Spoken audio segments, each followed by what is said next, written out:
The moment I heard my brother was dead, it was like a switch flipped inside me. He'd been caught stealing drugs from the Bloods, a fatal mistake in prison, where debts are paid in blood. I remember the news hitting me like a gut punch, a burning knot twisting in my stomach as the full weight of it set in.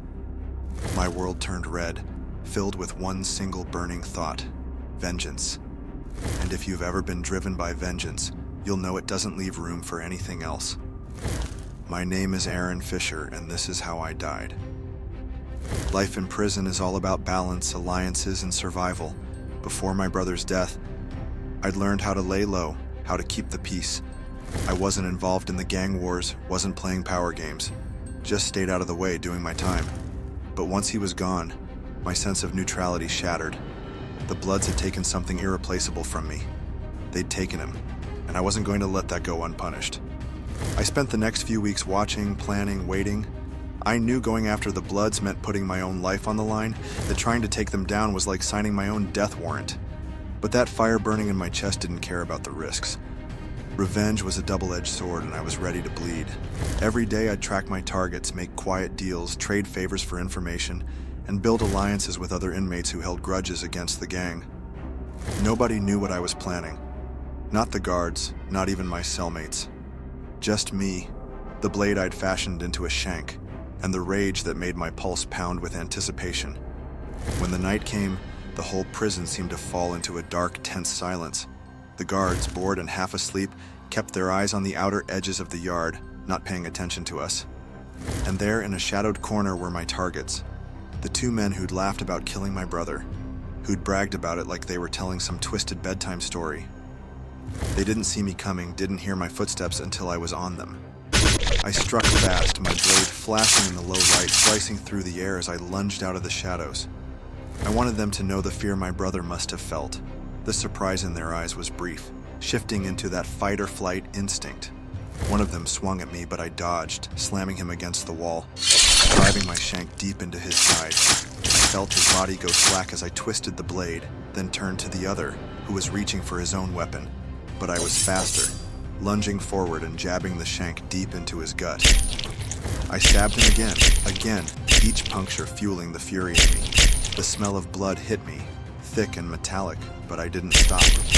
They had taken my brother, and I wanted them to feel every second of the pain I was delivering. With a final slash across their throats, it was over. They crumpled to the ground, lifeless. My moment of triumph was sharp and bitter, laced with the satisfaction of revenge, but it didn't last. The cold reality of what I'd done hit me just as fast. In killing those two men, I hadn't just taken out a couple of gang members, I'd declared war on the Bloods. And in prison, a gang's retaliation is as certain as sunrise. I knew I had minutes, maybe seconds, to escape before the rest of them came looking. I wiped the blood off my hands, tucked the shank away, and tried to make it to the guard station, hoping to get myself sent to segregation before anyone figured out what I'd done. But as I turned to leave, I heard footsteps. Too many footsteps, closing in fast. I'd left a bloody trail behind me, and it had led them right to me. The Y didn't ask questions, didn't stop to taunt or threaten. The Bloods weren't here to talk, they were here to kill.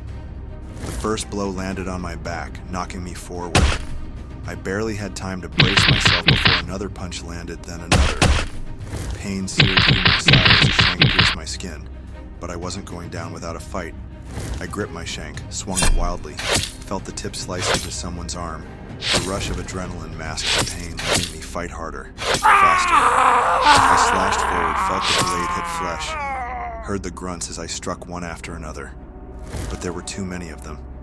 Each punch, each kick, each stab tore me down bit by bit, their numbers overwhelming any chance I had. My vision blurred, the edges turning red as the blows continued. Blood soaked my shirt, my skin, the ground beneath me. I could feel my strength draining with every second, my body breaking under the weight of their relentless assault. Even in those last brutal moments, I didn't stop fighting.